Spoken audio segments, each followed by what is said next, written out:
Welcome, everyone. Today we are talking about ways to honor dads who are no longer with us on Father's Day. It's a day that can be, well, complicated for a lot of folks. Definitely. Especially if you've lost your father, whether that was just recently or, many years back.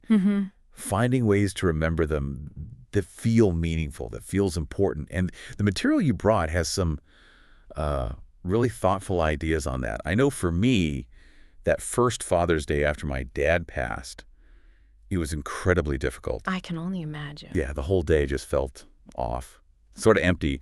What I ended up doing that year, I didn't want to focus just on the sadness, so I spent some quiet time. Okay. Looked through some old photos and actually put on some of his favorite jazz records he used to play all the time.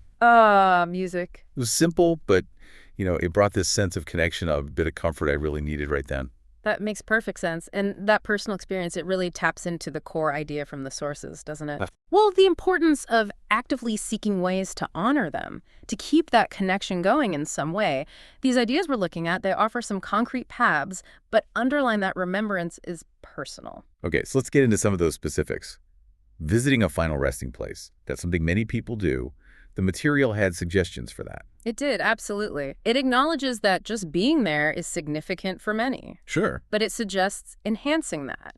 For instance, with floral arrangements, not just any flowers, but choosing ones based on his personality, maybe his favorite colors, or even shapes that symbolize something about him. So it's about making it specific to him, not just generic. Exactly. It's that personal touch. And it goes beyond flowers, too. Like what? Things like bringing a framed photo, maybe one you particularly love, or even writing a letter. A letter to leave there. Yeah, expressing how you're feeling, or gratitude, or just sharing what's new. Or even a small memento, something representing a hobby he loved, a fishing lure, a golf ball, something small. Right, creating a little personal spot of remembrance right there. That makes sense. Precisely. And the sources also mention symbolic gestures. Okay. So if your dad was a veteran, maybe a small flag or patriotic ribbons, something that honors that part of his life. Mm-hmm. Or if he was a gardener, maybe planting a little flower or a small shrub near the site, something living. A living tribute. Yeah, I like that. And then there's the idea for a more lasting touch of a small engraved marker.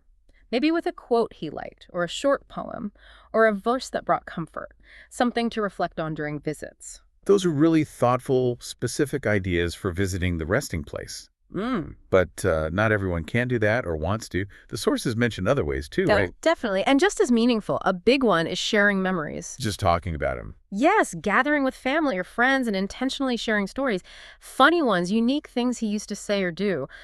The sources really emphasize the power of shared laughter, of bringing his spirit into the room through those collective memories. Yeah, that shared laughter. It can feel really healing, can't it? It really can.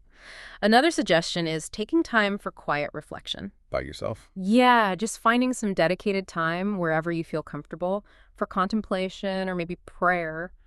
Thinking about his impact, the values he passed on. It's that internal connection. Okay. And you mentioned music earlier that came up too, playing a favorite song or an artist he loved. Music has such a direct line to emotion, to memory. It really does. Yeah. So true. My dad always had something playing. Did the sources say anything about cemeteries themselves? Sometimes they have events? Yes, briefly. It noted that some cemeteries might hold special events or ceremonies around Father's Day. That could be an option if you find comfort in a more communal remembrance. Okay, good to know. But really, the main point across all these ideas, the why behind them. Yeah. It's about keeping his memory vibrant and present. Yeah. It's about expressing that ongoing love and appreciation. And importantly, finding ways to feel comfort and connection on a day that can feel quite sharp. And that really brings it back to, well, you, the listener. These are ideas, suggestions drawn from the material we looked at. Maybe they spark something for you. Exactly. The most important thing is finding what feels authentic for you. What feels right for your relationship with your dad. There's no single right way to do this. Absolutely not. Honoring his memory is a very personal journey, and it often changes over time, too. It does. It's about finding those threads of connection and maybe intentionally nurturing them. Which leads to a final thought, something perhaps to carry with you. Okay.